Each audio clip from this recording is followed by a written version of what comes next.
Të tjera zhvillime, në një intervist për Radio në Europa e Lirë, zhvilluar në Prag, Komisionera Europiane për Zgjerim Marta Kos shpreu pritshmëritë që deri në fund të mandatit të saj në 2029 Malizi dhe Shqipëria mund të anëtarësohen në Bashkimin Evropian.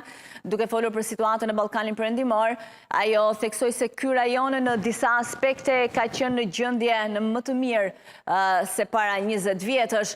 Ekzistojnë 2 ose 3 histori të dhimbshme. Njëra prej tyre është Kosova, e cila nuk po arrin të ecë përpara. Një tjetër histori e trisht është Maqedonia e Veriut.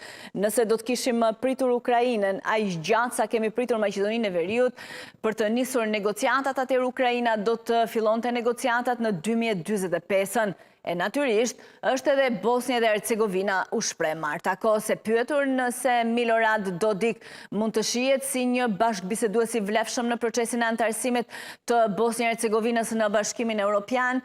Kos u shpreh skeptike. Është e vështirë të bashkëpunosh me dikë që nuk punon në të mirë të vendit të tij.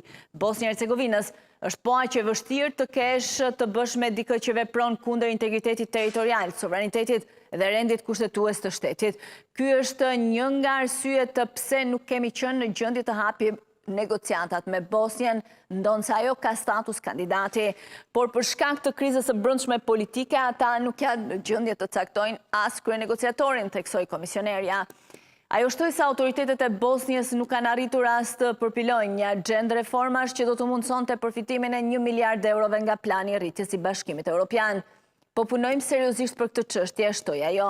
Megjithatë, Marta Kos shpreu shpresën për përparim në procesin e negociatave, duke vënë në duke bashkëpunimin në rritje të opozitës dhe Republikës Sërbska.